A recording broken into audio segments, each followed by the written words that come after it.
দেখো আমি এখানে সুজি নিয়েছি, মাপ ছাড়াই নিয়েছি। আর এটা আমি একটু নুন দেব, নুন দিয়ে দিলাম, আসছি মিশিয়ে নিলাম। এবার আমি এর মধ্যে জল দিয়ে পরিমাণ মতো জল দিয়ে আমি ভিজিয়ে নিলাম।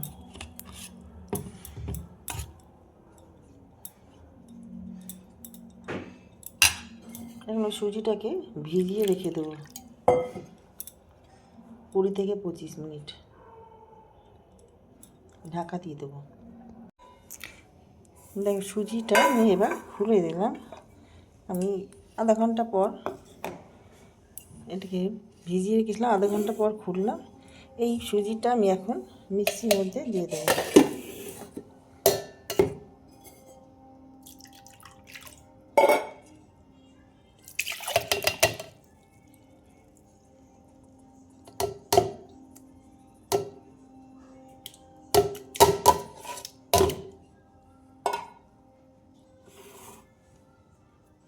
এর সাথে দিয়ে দেবো আমি নারকেল কিছু,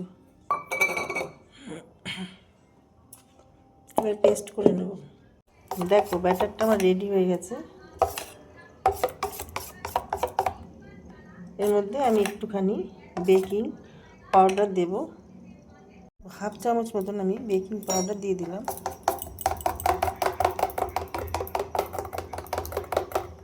ভালো করে মিশিয়ে নেব। দেখো মাটির আমি একটা আপ্পাম নিয়ে নিলাম, এটার মধ্যে জল আর তেল একসঙ্গে মিশিয়ে নিয়েছি।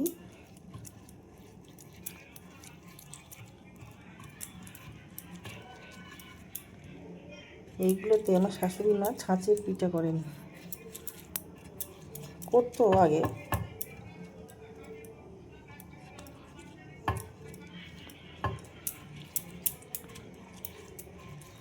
আঁচটা কমিয়ে রাখা হয়েছে।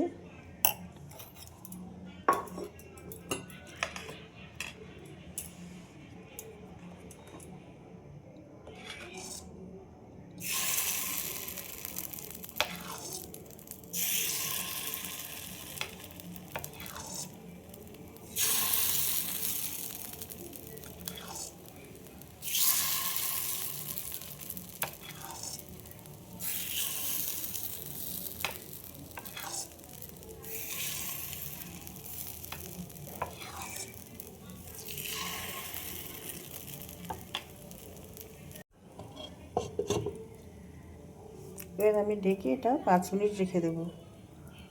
কড়াইতে দুধ রেখে দিয়েছি,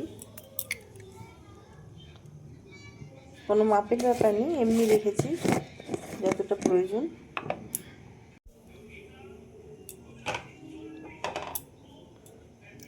এবার এর মধ্যে আমি আমুল দুধ দিয়ে দিলাম 1 বাটি, ছোটো বাটির।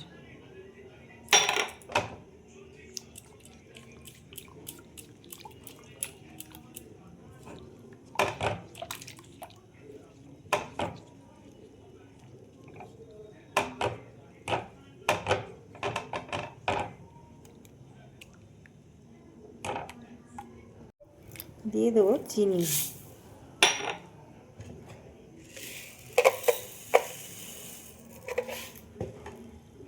2 বাটি আমি চিনি দিয়ে দিলাম।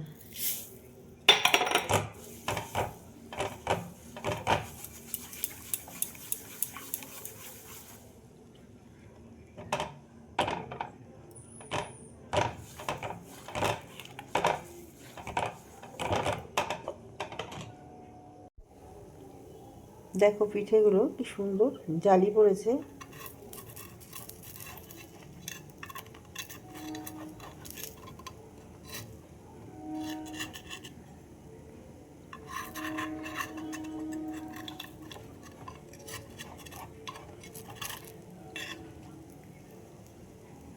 এভাবে পিঠেগুলো আমি তুলে নেব। এটা মাটির তো, সব জায়গায় ঠিক করে আঁচটা লাগছে না গ্যাসের মধ্যে, এগুলো উনুনের মধ্যে করলে খুব সুন্দরভাবে হয়।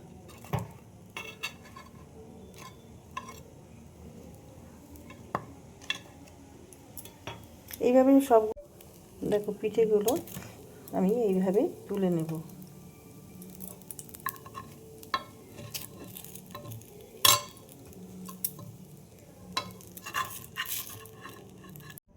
দেখো ছাঁচের পিঠেগুলো আমার রেডি হয়ে গেছে, খুব সুন্দর জালিদার, দারুণ। আমি মাটি সরার মধ্যে করলাম। এগুলো আগেকার দিনে যেমন হতো, এখন তো কেউ এরকমভাবে করে না। আমার শাশুড়িমা করতেন, তো খুব ভালো হয়, খেতেও ভালো লাগে। এবার আমি এর উপর দিয়ে যে দুধটাকে আমি ঘন করলাম সেটা দিয়ে দেবো।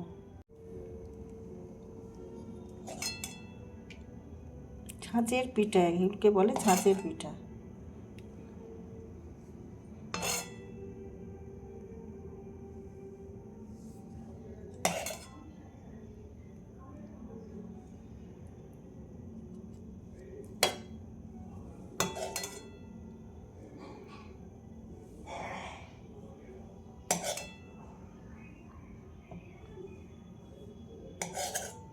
এই পিঠেগুলো বাসি খেতে ভীষণ ভালো লাগে, পরের দিন খেলে দারুণ লাগে। আমি কিছু পেস্তা ছড়িয়ে দিচ্ছি ওপর দিয়ে।